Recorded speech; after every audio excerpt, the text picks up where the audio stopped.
population growth, state and direct and local direct spending has grown 88%. That's the way I like to introduce our next guest here, Shery Voluntary. I know you're going to love that stat right there. State growing. That's what you love.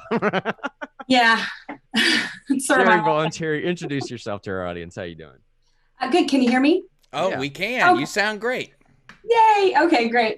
Like you said, I'm Shery Voluntary, and I am a libertarian voluntarist. And that is a person who believes that all human interactions, even government ones, must be consensual on the part of the individual.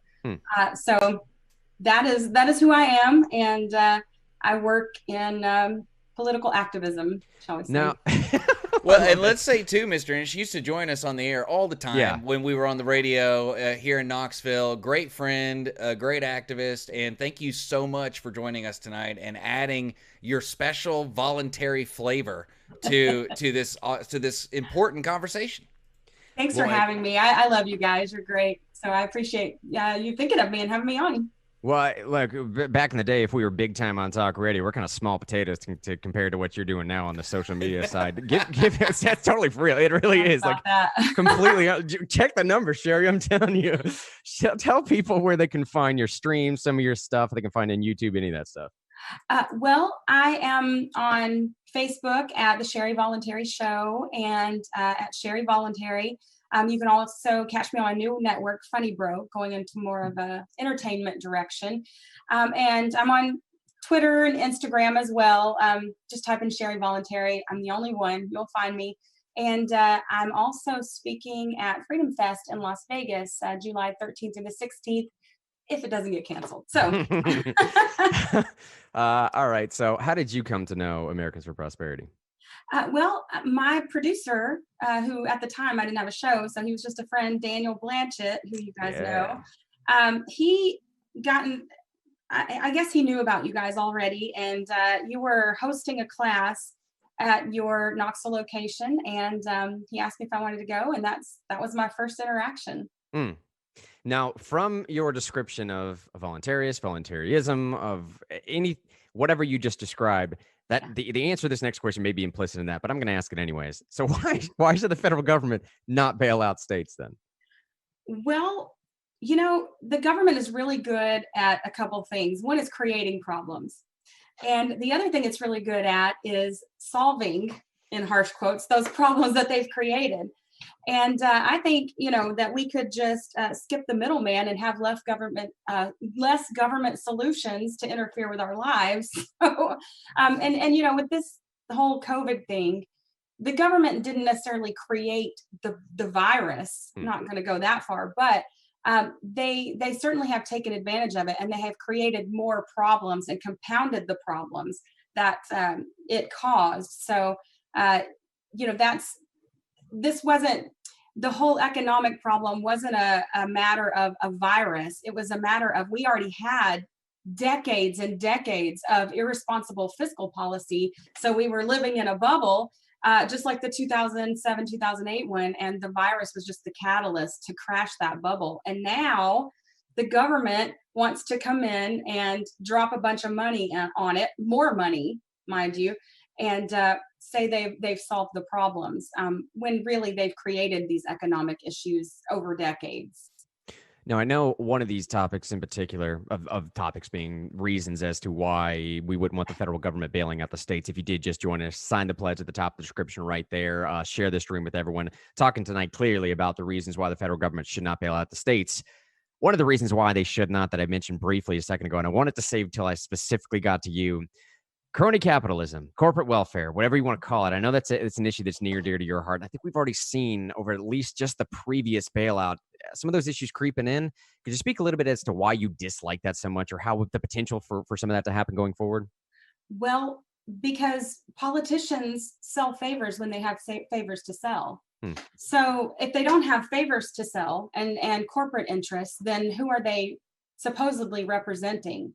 I mean, they're supposed to represent the interests of the people that they govern, but they don't. They often represent the interests of the corporations that are funding and backing. I mean, and I'm sure many of your listeners have seen the documentaries and things of how politicians will give sweet deals to, say, big agriculture or, big pharma or whatever, and then after their term in office, they suddenly have a cushy consultant job worth millions and millions of dollars in those companies. So I don't know about McMaster just got a job on the board at Zoom. Yeah. General McMaster just got on the Zoom, that I actually heard that today. So that's just an example of someone that people have recently heard in the news over the past couple of years. The guy who was the head of the Defense Department is now on the board at Zoom, which we're using right now. Also, there's lots of stuff about how Zoom's been taking money from the Chinese Communist Party. We'll leave that alone. Wow. But they do that. They use their positions in government and they go off and get fancy jobs why is a defense person on the board at Zoom? That doesn't make any sense. But that's the way government works. They waste money, they waste resources, and then they ask you to pay for it.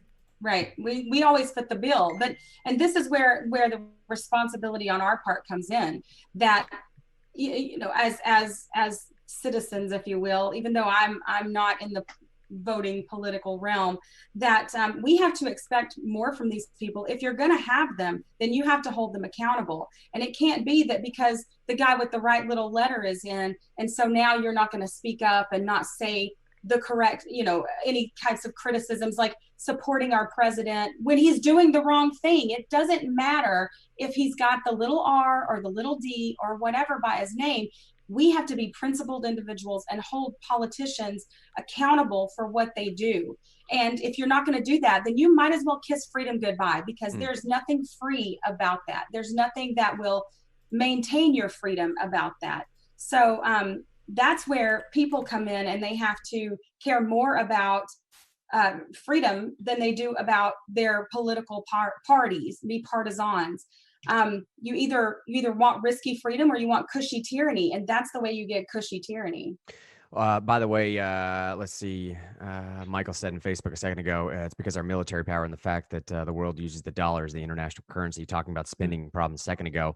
Daniel said in Facebook a second ago, they give the taxpayers. This is a little bit of what I'm talking about. All right, what Daniel just said a second ago, aspect of who's getting what. That there's probably better ways to handle the situation and get the money. If we're going to spend money, there's probably much better ways to get the help to needy people than what we're about to do or what we've done in the past. Daniel just said they gave the taxpayers $120 billion and billed the taxpayers $2 trillion. Now, whether that math is correct or not, I don't know. Go source check it if you want to. The notion still stands, though. The sentiment is still behind it of like they spent a bunch of money and not a lot of it really went to the taxpayers in particular there. Sure.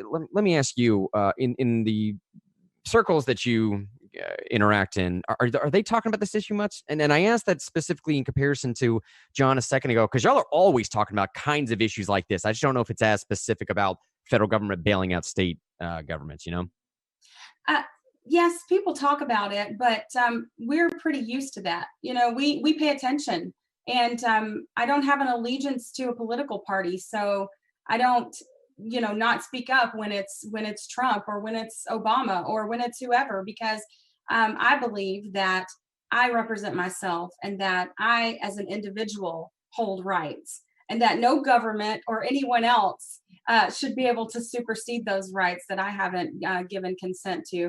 And I happen to live in a place where this system is an affliction upon me, you can say. And so knowing that, then I have to speak up against these people, because otherwise I would just opt out. And if you want that government, you can have it, but I'm affected by it. So, I have to speak up and say that it's not right, even when Republicans do it. That's it. If you are silent when your guys are in power, then you are the problem. You're not just part of it. You are the problem, because they can only do these things because you allow it. And they're Team Purple, right? They all agree on one thing, and that is forcing you to do the things that you don't want to do. And one of those is pay for their irresponsibility with the money that they take from you. Shery Voluntary, one of the most ideologically consistent individuals I've ever met in my entire life, which is a virtue that I hold almost above all else. I've told you that multiple times, and I still think it's true. Thank you so much for joining us this evening. Thanks so much for having me. You guys are wonderful, and keep up the great work. Hey, you keep up the great work, you awesome person. As David's getting our next guest here ready, Daniel Herrera, I believe. One more time.